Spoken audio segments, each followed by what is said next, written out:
And I'm Gary Schreiber, and this is the How to Love Lit podcast. Christy is an advanced placement and international baccalaureate literature teacher. And Gary is an AP IB psychology, history teacher, and my husband.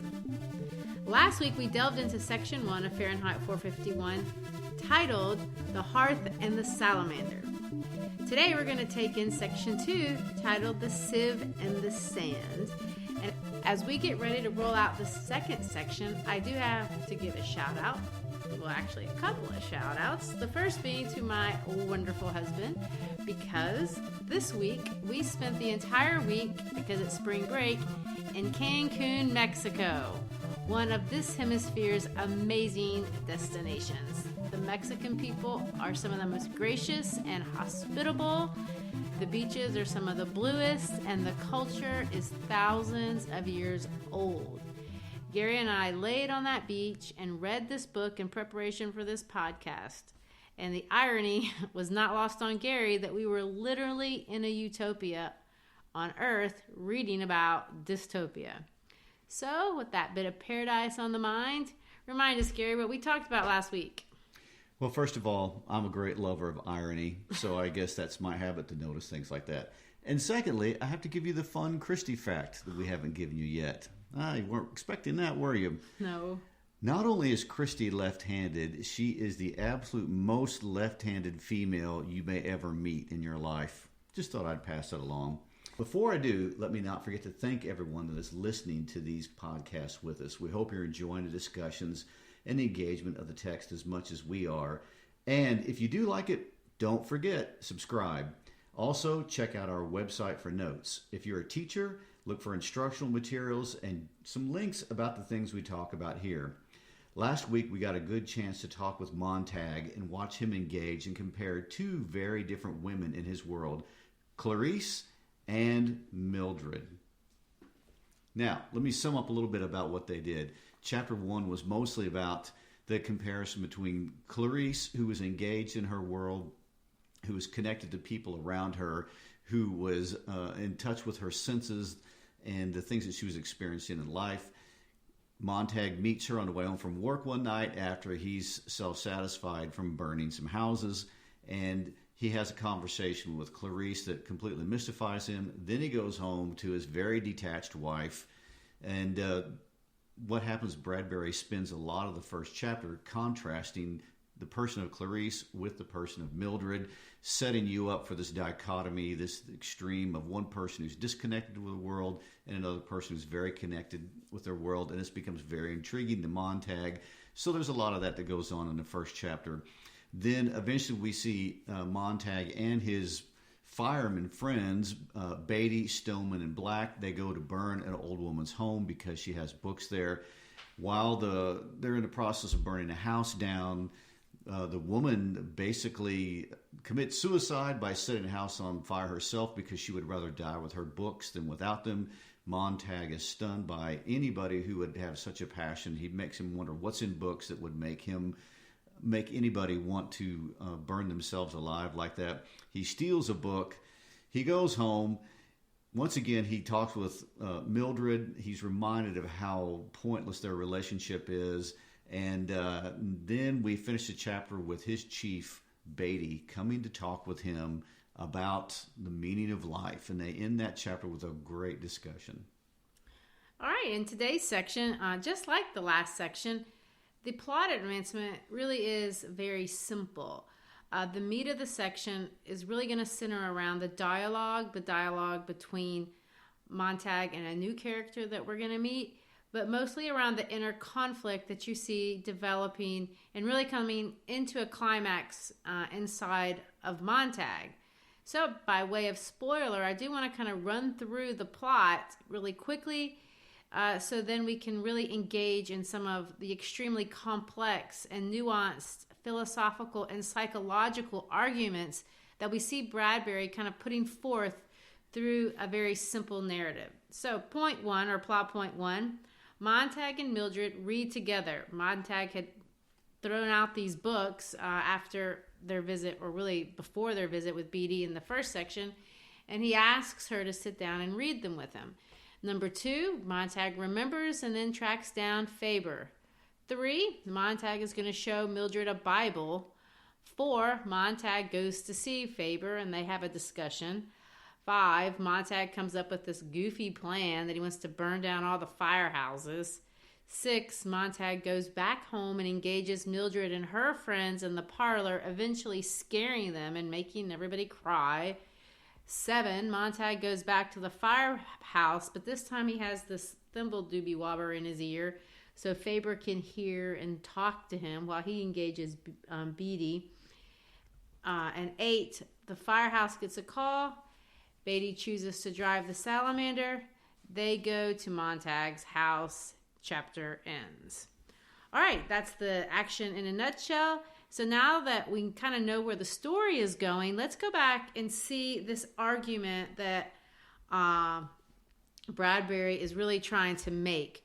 Let me first say what I think the argument is, and then how I see this argument kind of unfolding. First of all, what I really think Bradbury is trying to do is show us that there is a connection between the value of human relationships and the value of self-discovery, which we kind of see unfold inside the life of Montag. And Bradbury is going to suggest that this engagement of history and literature and the arts that we find, and he personifies this through books, through the thoughts of mankind, somehow value and meaning are found and can only be found when we engage in these kinds of things and then engage in other people, creating some sort of human bond. And this is where we're going to find meaningful existence. So, Gary, do you agree with me that that's where this is going, or what are your thoughts? And then we'll talk about how we got there. Well, a couple of things I want to say. First of all, you pointed out the plot's simple, but yet the narrative is really deep and really complex. And I also am intrigued by this idea that Bradbury is a science fiction writer, but yet the whole important meat of this book is about relationships and how scientific things attack it. I don't know if he intended that. I don't know. Like I've given my disclaimer before. I'm not a Bradbury expert, and they are out there, and they certainly would know a lot more than I do. But I find it interesting that he keeps coming back to the importance of this human element and relationship element, and we see it played out, especially in chapter 2. Yeah, he's certainly not a fan of robots and that kind of thing. Well, let's talk about chapter 2. It starts off, they're sitting there in the rain. I point this out because rain is as an archetype that he's kind of used before in chapter 1. On page 17, when he engages Clarice, it's in the rain. He describes her exactly as being in the rain. And rain, of course, is another symbol of spiritual birth. And we see this happening, and I think he's trying to say that he's going out there, Montag is going out there and kind of experiencing some sort of personal spiritual birth. And of course, Clarice just stands outside all the time in the rain as if she is one and of it. It's one of the reasons why I think she's crazy. Yeah, I probably would too, actually. So they're outside and it's raining outside, and he is going to engage it, and Mildred, we're going to see, is going to choose not to. But they're trying, and I have to give Mildred a little bit of credit. She wants to watch TV, but he's making her sit there and read, and she's sitting there doing it, kind of like how a lot of my kids in school stare at me when I make them read. But he starts off with this quote by this guy named James Boswell. Now, I wasn't really familiar with this writer. His most famous book is one where he writes as a biography of this guy named Samuel Johnson, who's a much more famous person. And in the book, in the part of the book that he quotes, which this quote is incredible in and of its own right, Montag reads this. And he reads it 10 times because he doesn't really understand it. And he says, "We cannot tell the precise moment when friendship is formed. As in filling a vessel drop by drop, there is at last a drop which makes it run over. So in a series of kindnesses, there is at last one which makes the heart run over." Now, that quote in and of itself, I think, is worth repeating. And I want to read it again because I want us to think about what he's saying. We cannot tell the precise moment when friendship is formed. which is interesting because Montag and Mildred are married, and if you would ask them, they would say they love each other, but they don't really seem as if they have what we would call a friendship. Yeah, in the last chapter, Mildred couldn't even remember how they met. And he says because friendship is in filling, and here's the analogy, it's in filling a vessel drop by drop. There is at last a drop which makes it run over. So how do you create friendship? Well, the only way, according to Boswell, that you're going to create friendship is if you have this communication, drop by drop. You talk. And this back and forth adds drops. And it's a series of kindnesses. There is at last one that makes the heart run over. And boom, you have a friend. And we see this expressed through James Boswell and Samuel Johnson. He was his biographer. They spent hours and hours and hours interviewing Johnson late in life. I think he was like 53 years old when this happened. And through this intense amount of time that they spent together, even though they didn't intend it, a friendship and meaning was found. And so Bradbury starts the chapter by making this argument that friendship is made when you engage people one-on-one in a conversational manner. He goes on to quote a second Boswell quote, which is hysterical, that I think Clarice kind of misunderstands. He says that Boswell also says that favorite subject, myself. He squinted at the wall. That favorite subject, myself. To which Mildred said, "Oh, I understand that one." Yeah, and she's meaning it in this really selfish, narcissistic way. Like, I love me. I love talking about me. I want to be in the movie. I want to look in the mirror. I want to doll myself up. I want to make myself up. And that's not, I don't believe, the way that Boswell intended it at all. He's trying to say that you have to discover yourself to find meaning and to be able to give back to other people. There has to be a sense of self-discovery. And that is a favorite topic. And it's not in a narcissistic way. In fact, it's in an important way. It's a way that enables you to engage yourself, understand yourself, engage each other, and be a contributing member, which is what he sees reflected in Clarice. Because in fact, Montag says, well, Clarice is the opposite of you. She's interested. Her favorite subject was everyone else. Right. And maybe it was, and maybe it wasn't. She was integral. She was whole. And so it expressed itself as a curiosity in other people. And of course, Mildred is interested in other people too, but they're the family, as she calls it. Which is, for the listeners, every time we use the word family, that means her televisions. Right.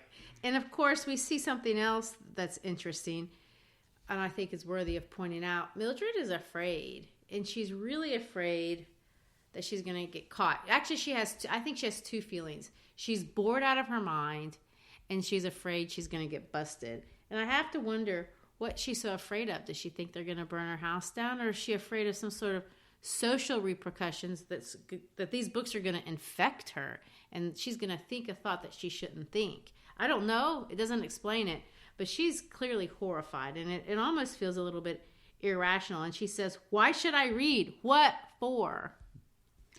Well, of course, we saw in the last chapter that she was 200% for conformity. So, yeah, having books in her home is breaking conformity.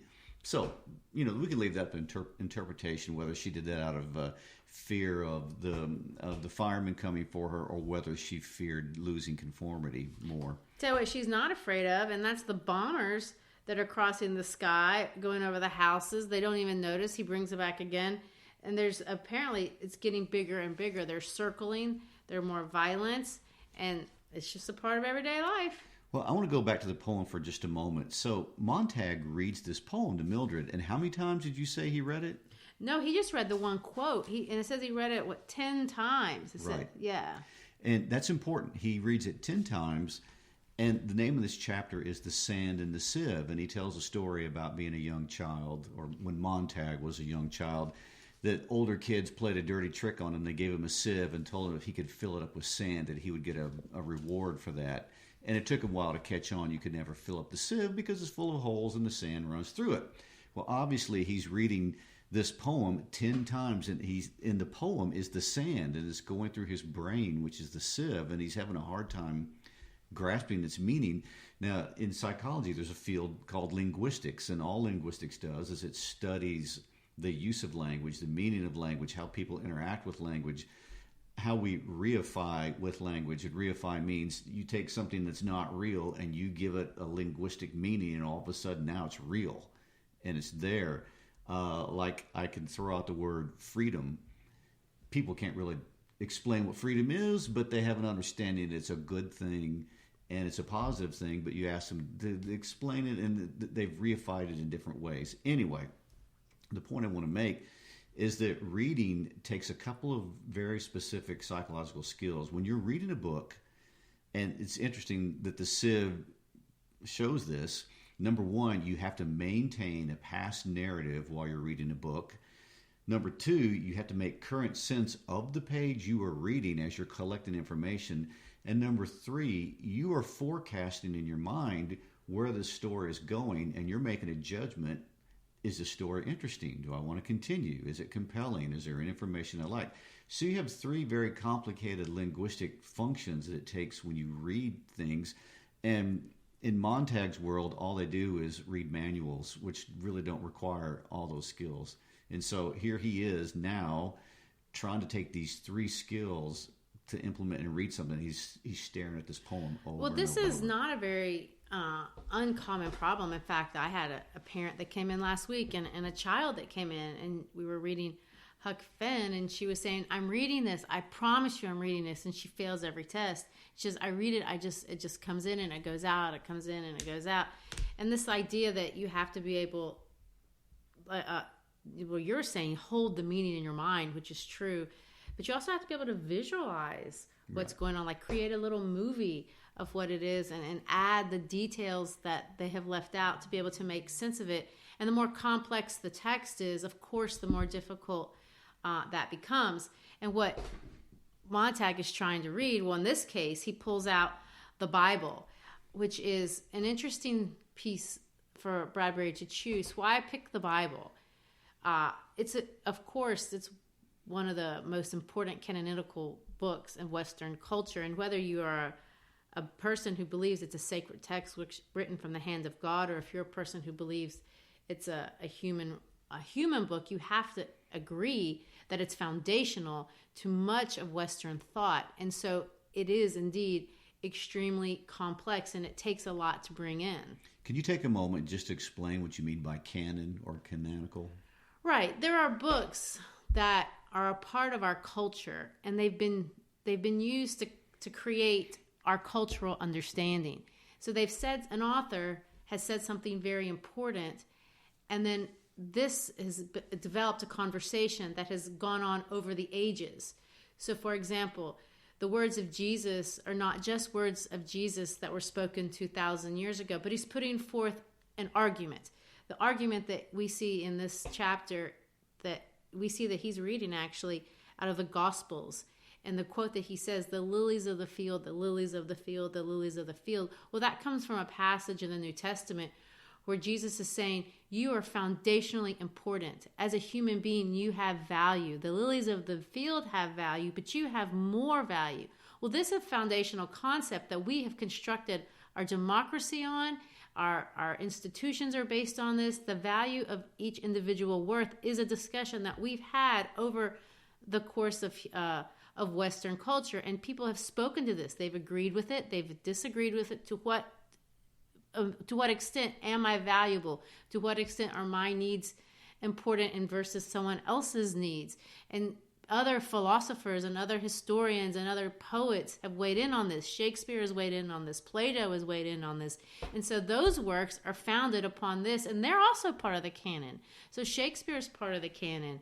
And of course, the allegory of the cave is part of the canon. And over the course of time, books are added, and their value to me, and I feel like it's commonly understood as do they or do they not contribute to this vertical conversation that we're having. And if they don't contribute at all, then they are not part of it. We don't read them. We read them for one generation. They're fun. Okay. They could be great.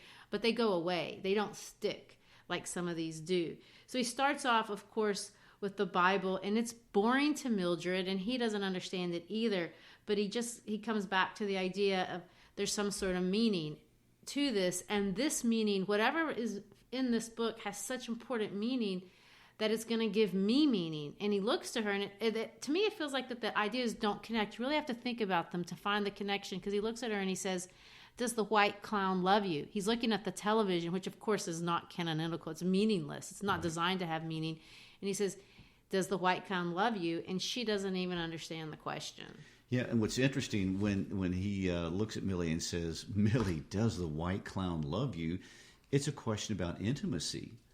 And it's about many things, but it's a question of intimacy. And once again, poor Montag takes another stab in the heart that Millie has no idea what love is about, and connection and relationship.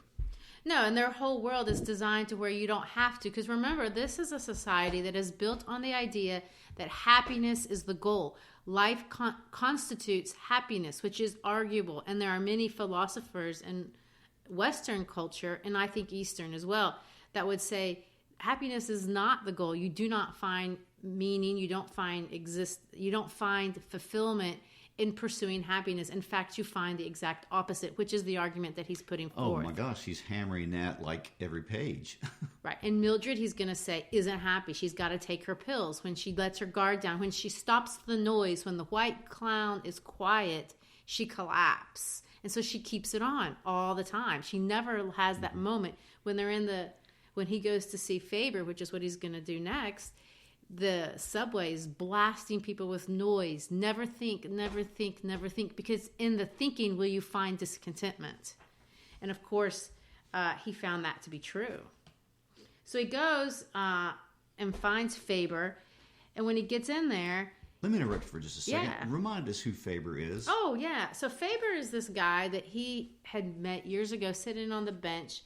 And he knew he was a weird guy, and he thought that he had seen him hiding a book or something in his shirt, and the guy had said, you can turn me in, something along those lines, and he didn't, and he kept he kept his contact information all these years. Let me put out there another funny little, it's not really important to understand in the book, but I think it's kind of funny. Every year when I used to teach this book, I don't anymore, we would watch the A&E biography about Bradbury, which A&E makes amazing biographies, and they interviewed him, and what he tells the story that he wrote this book, of course, in 9 days in the basement of the library. And when he decided to name the characters, he looked up and there were boxes of typing paper stacked up on the floor, and the company that made the typing paper was called Montag. That's where that name came from. Then he looked down and he had next to him a pencil, just a number 2 pencil, and the company that made the pencil was Faber. And he has this, so Montag is the paper and Faber is the pencil. And so we're going to see. Right, Montag's the blank paper being written upon by Faber. That's it. And so this character is named Faber, and that's kind of who he goes to, his sage, his guru, to find out why are books so important that the woman would kill herself, and basically wants to know, can I find meaning in my existence? Because I feel like my life has no meaning, and I feel like there must be something to give me meaning if I can read it, and I try to read it, but I can't. Well, and it's interesting to me, or it needed to be pointed out to me, that Montag thinks books are magical. What does Faber say about that? Well, he completely challenges that idea. In fact, he goes on to say, no, they're not at all. In fact, it's not the books in and of itself. It's what are in the books. He says the books are a receptacle. And of course, today we have many receptacles. Movies are a receptacle. This podcast is a receptacle. So there are different ways that ideas are communicated and preserved. And it's through the preservation of ideas that you can engage yourself and engage other people. And he says there's some things that you have to have for this to happen. First of all, you have to have quality books that have features.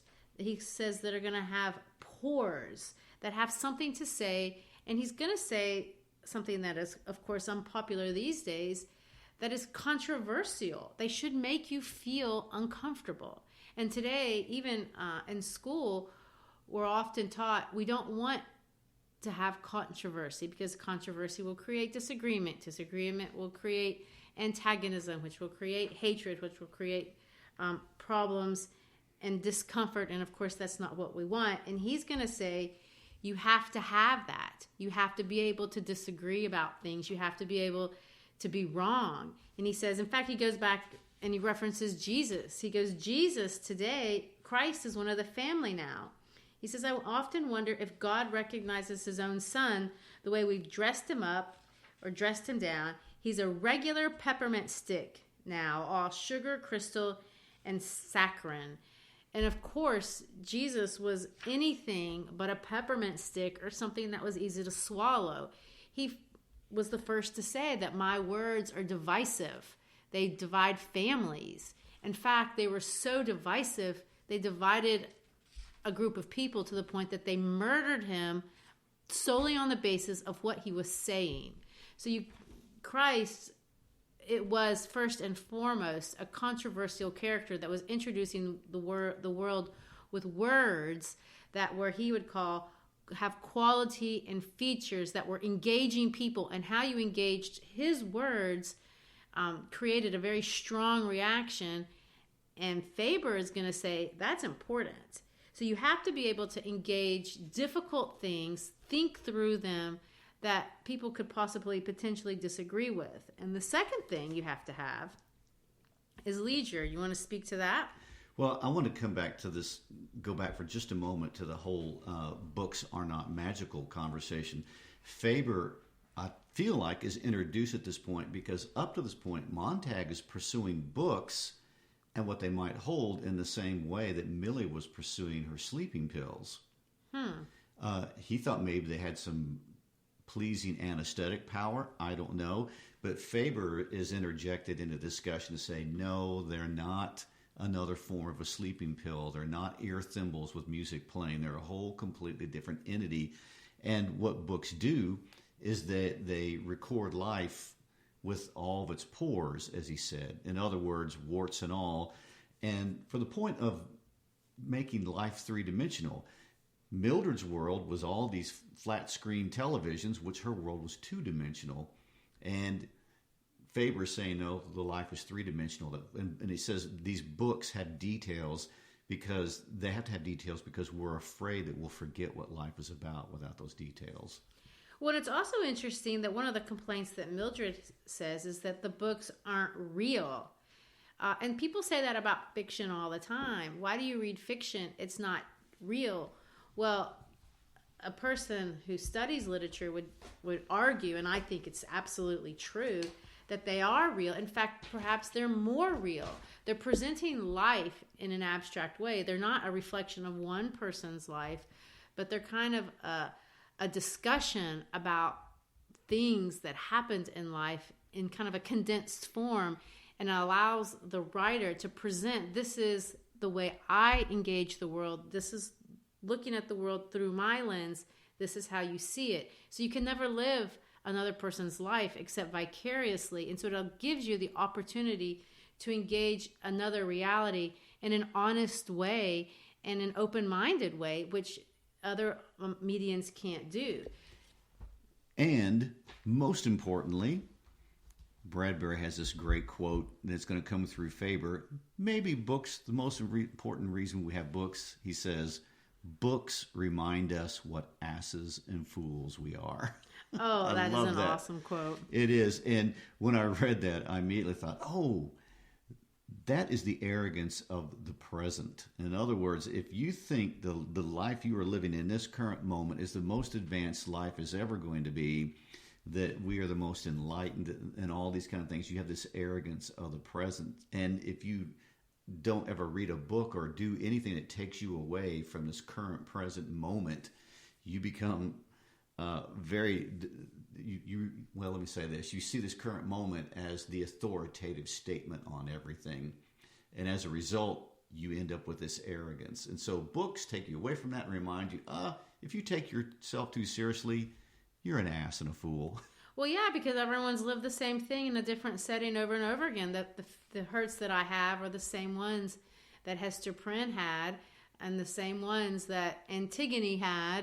And you're talking about crossing time and space. And that's an excellent point, because you can get caught up when you have pain. You can get caught up in the trap of thinking your pain is the most unique pain ever felt. And that is isolating when you can realize whatever pain it is you felt have been shared by millions of people. Well, and the way they deal with pain in this society is just to ignore it and to drown it out with something else, which brings us to the second thing that he thinks you have to have, which is leisure. And what he means by leisure is not, the opportunity to fly to Cancun, although there is credit to that.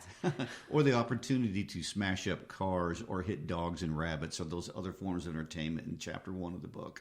Yeah, but what he's saying is to sit still, and I think today we might even call it mindfulness, and quietly think.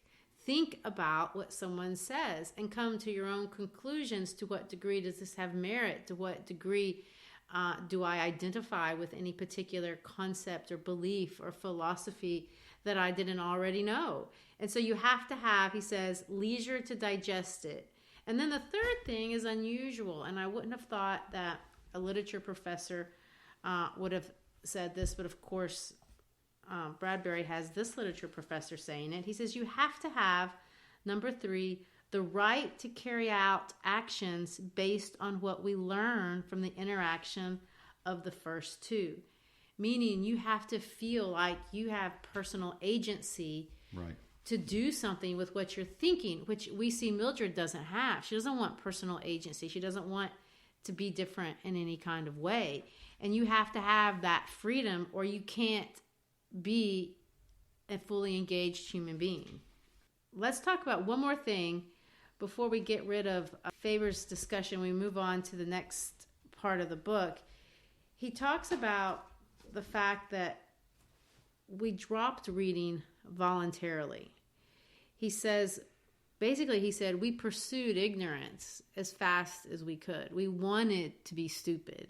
We sat around with our fingers in our ears and said, I don't want to learn, I don't want to learn, I don't want to learn.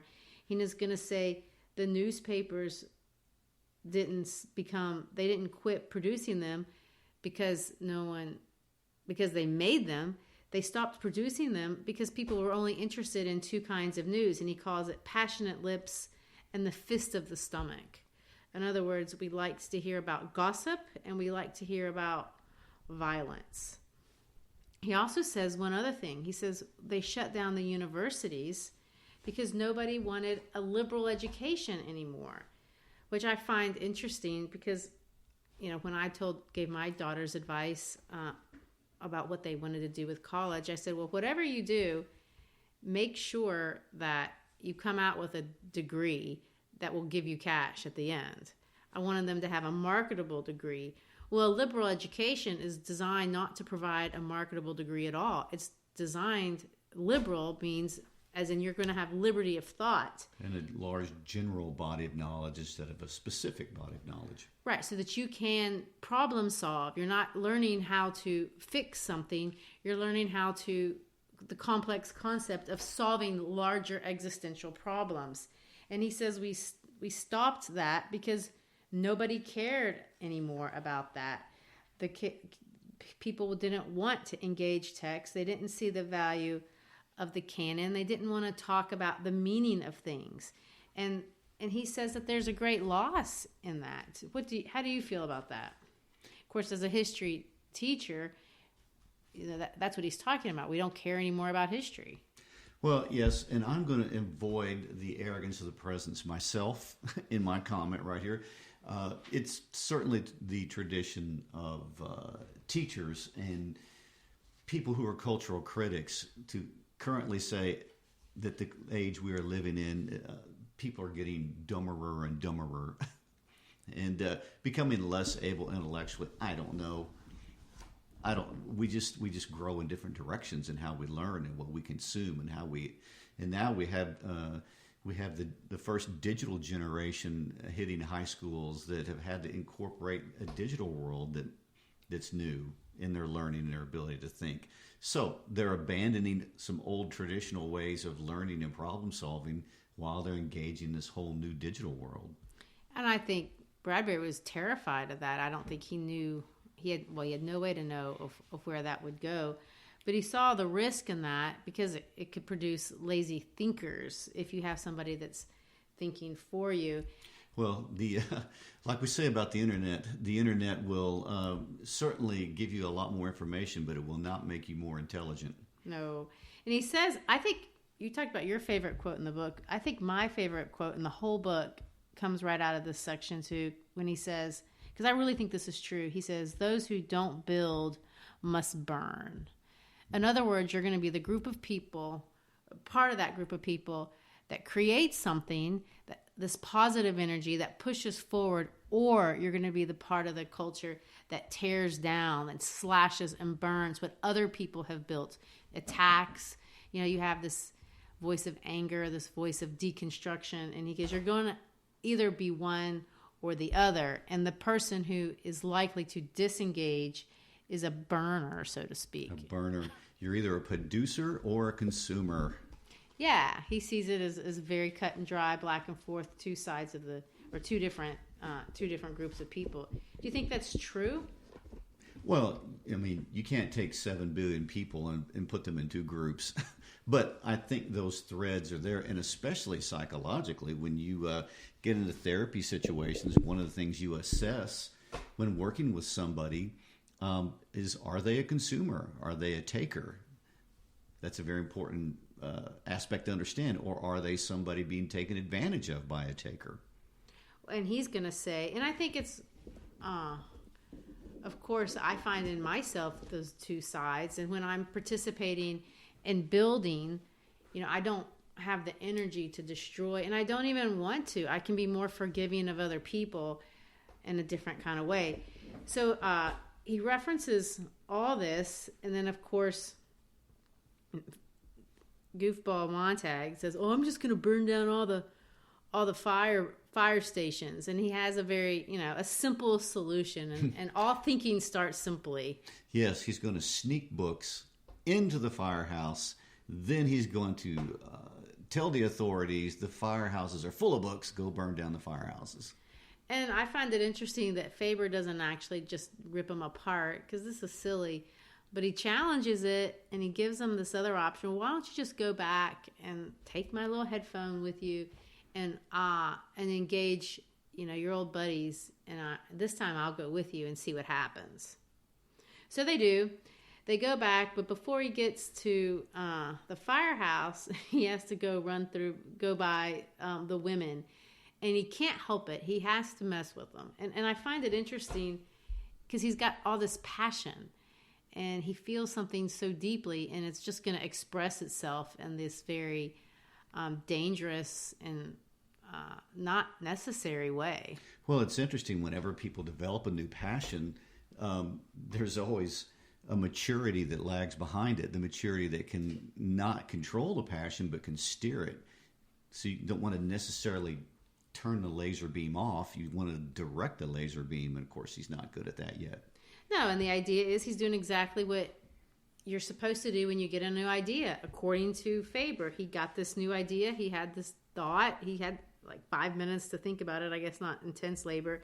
But he's going to exercise his right to have an actionable choice of what he wants to do with it. And so he's going to exercise his freedom and freak out these women. And how does he freak them out? Well, they're all sitting there in there with their, highly stimulating television, which is deliberately designed just to kind of be lights and flashes, which I find interesting because I like these kinds of shows too. When I think about, one of the Bourne Identity movie series, I like those movies. But basically they're just chases. Like you just watch somebody run. And they're very, jumping on this, jumping on that, going around, crashing, burning. All those things are stimulating it, but they're not really deep, so to speak. And of course, he describes it as monstrous crystal chandeliers tinkling in 1,000 chimes. They're Cheshire cats smiling, burning through the walls of the house. So it's bang, bang, bang, bang, bang, bang, bang, bang, bang, bang, stimulus, stimulus, stimulus, stimulus. And you think you might have some meaning there, but really there isn't. And it's just fun. He does a very rude thing. He reaches over and turns all the panels off. And now we're going to read. This is a group of people who, anyway, I find the whole scene amazing. Well, it's horrible. And it's described as the images drained away as if the water had been let from a gigantic crystal bowl of hysterical fish, which is really funny imagery. That is. That's great. And the first question that he asks wasn't about, hey, you want to read this book? Let me read you this philosophical thing. He says this, I notice your husbands aren't here tonight. Mm-hmm. So he goes back, and like I said, this relationship between the interpersonal.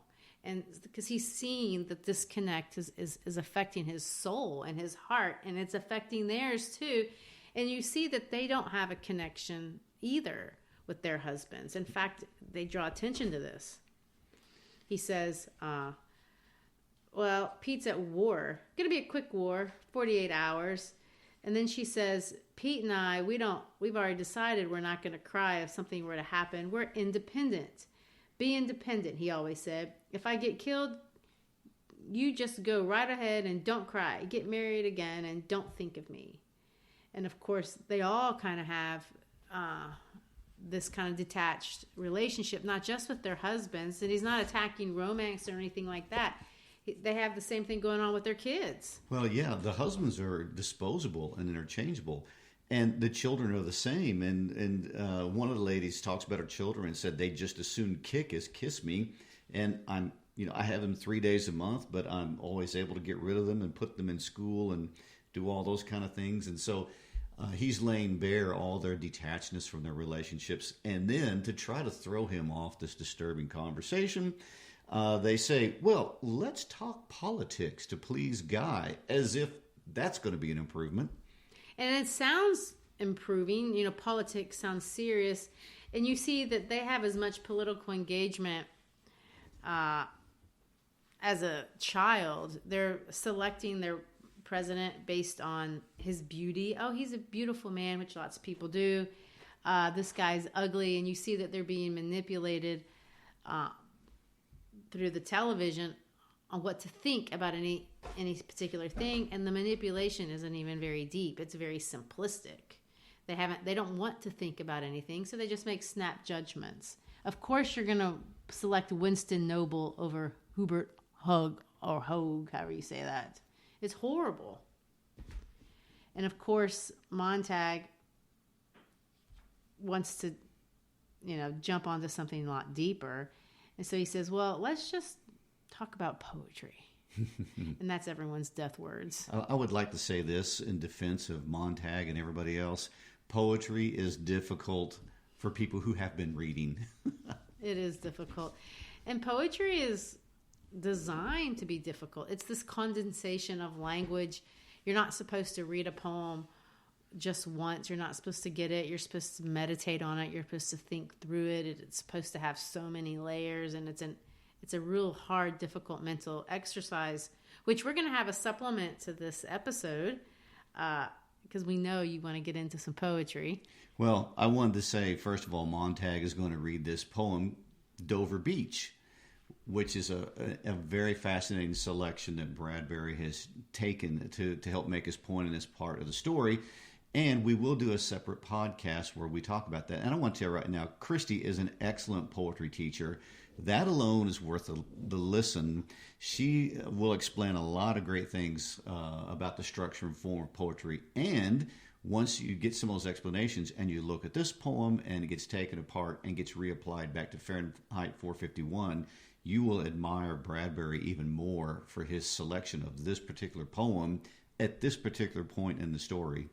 Well, that's true. Dover Beach by Matthew Arnold, it's probably one of his most famous poems, is an awesome poem, and we definitely need to talk about it at length.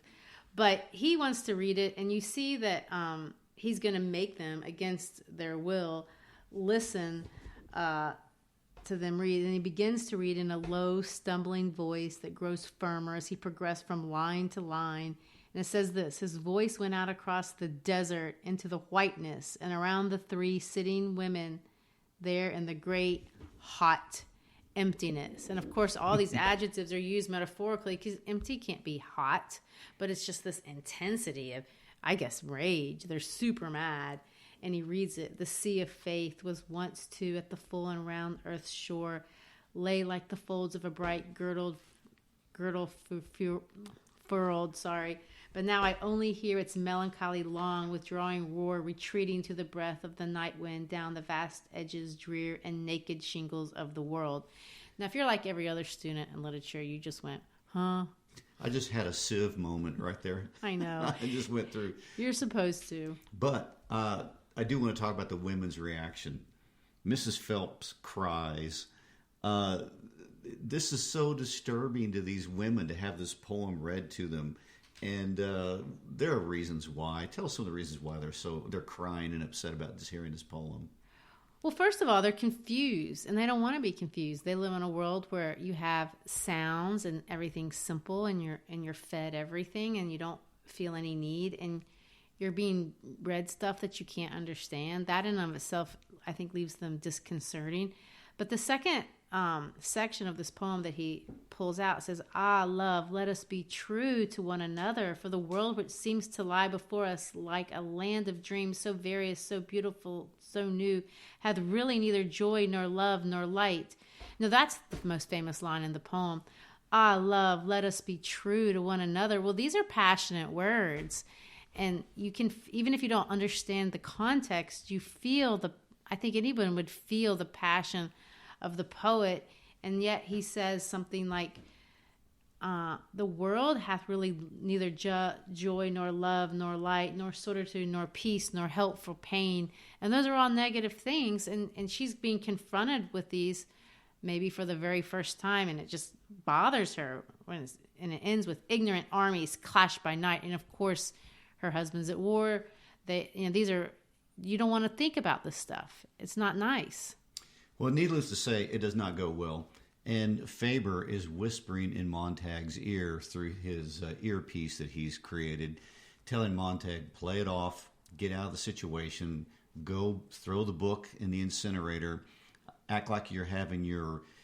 every fireman has their one time in their life where once a year, they get that crazy from being around books. Pretend like this was your once a year crazy moment, get out of the situation. And so Montag does.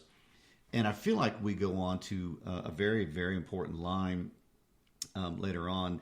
As Montag gets done talking to these women, it says, out of two separate and opposite things a third, and one day he would look back upon the fool and know the fool, I guess referring to himself. He says, even now he could feel the start of the long journey, the leave taking, the going away from the self he had been.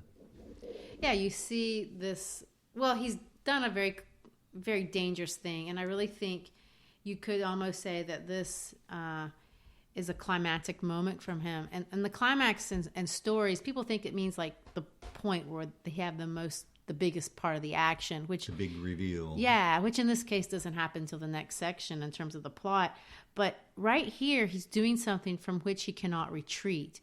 He exposes himself. He exposes Mildred to her friends, to their community, and he can't go back from this. And he's confronted by these women. Silly words, silly, awful, hurting words. They're equating it to hate speech. You're hateful. You're hurting us. You're aggressing us. And he pursues onward, and he says, go home. And he goes, think about your husbands, blowing their brains out because one of the women's husbands had committed suicide. Think about yours getting killed in war. Think about the dozens of abortions that you've had. Go home, go home, go home.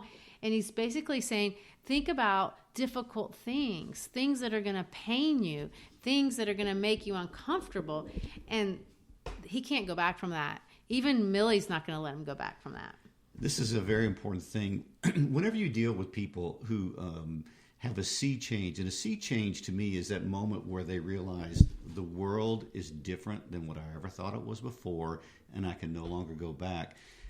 Interestingly enough, in dealing with abuse victims in therapy, Many abuse victims don't make that turn, but the ones that do, you can see this sea change that comes over their face, and they realize in the deepest recesses of their mind, life is very different from what I thought it was. And I feel like Montag is having this kind of abuse victim wake up, and he understands upon pain of death, I can't go back to anything I ever was. And he's stuck. He doesn't know how to go forward. He only knows he can't go backwards. And he does go forward. And of course, he's going to go now. He had the success in beating down the women. Woohoo. Now he's going to go try to beat down Beatty, and he's not going to be successful. Well, before we move on to that, I want to tell you this. I'm a shameless Shinedown fanboy. I love the band Shinedown, have for years. They've got a great song called Unity, one of my favorites. And it's got a couple of lines in there that I immediately thought of when I read this in Fahrenheit 451. The line says, "They say it's never too late to stop being afraid, and there is no one else here, so why should I wait? And in the blink of an eye, the past begins to fade." And the next important lines are, "So have you ever been caught in a sea of despair, and your moment of truth is the day that you say, I'm not scared?" I see Beatty having that moment. You mean Montag? Oh, I'm sorry. Yes, I see Montag having that moment. Yeah, he's not scared. He doesn't care. And he's going to go forward, and he's going to confront Beatty, who really, to me, symbolizes, well, he is the power structure of the time. And he is knowledgeable. He's not like these women who've never read a book in their life. He's super well read. And the rest of the section with he and Montag talking is him throwing quote after quote after quote. And Montag can't match them. It's a quote war. And even Faber, who's talking in his ear, can't match him either. Right. And he even quotes the Bible. And he says the devil can cite scripture for his purpose, which is, of course, out of the Bible. So he can use it any way he wants to. And he's going to make the point, and it is a valid point. He says that the words that you're reading don't agree with each other. So you can't just stop listening to me and listening to them and find truth there. They don't even agree with themselves. They're controversy at every point, and you're going to engage that. Which is interesting because Beatty has summed up the whole argument against books. There's controversy, conflict, and difference. And Faber's been saying that's the beauty of the books. There's controversy, and they conflict. And Bradbury is making the argument that that's where we find meaning. We don't find meaning in agreement, which is really what you would think. We find peace in the world when everyone is in total agreement. And Bradbury is making the argument, no, you find peace in your relationships when you're allowed to kind of duke it out intellectually. You're not going to let it escalate to violence. You don't have to. There's respect there. I respect you, so I'm not going to aggress you, but I am going to challenge you. And through this endeavor of challenging, the drops of friendship are formed, life is created, meaning is constructed, value is found, and people give. This is a giving society instead of a taking society. And of course, Beatty is completely opposed to all this and just shuts it down. Right. And he, like we said, it's a quote war. He goes to war with Montag, fielding contradictory quote after contradictory quote and saying, books are traitorous friends. You can't trust them. Their ideas compete and they conflict. And at the end of the day, they load up and he says, well, we're out. And the truck pulls out, and this time Beatty is driving.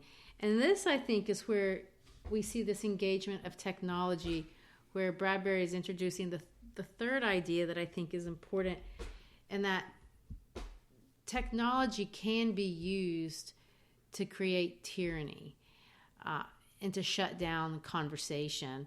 And that's what the mechanical hound is doing. It's shutting down the conversation. And when the conversation is shut down, that's when you lose everything. And so they've jumped in the salamander, and they're getting ready to, basically, we're shutting this thing down. No more talk. And they get in the salamander, and Beatty is driving, which he does not ordinarily do. They're driving fast, they're sliding around the corners. It's more urgent than Montag has seen before. And then they get to their destination and they look up and it's Montag's home. They've come to burn. Oops. Okay. Well, we'll pick up on that next time. I hope you enjoyed our discussion today.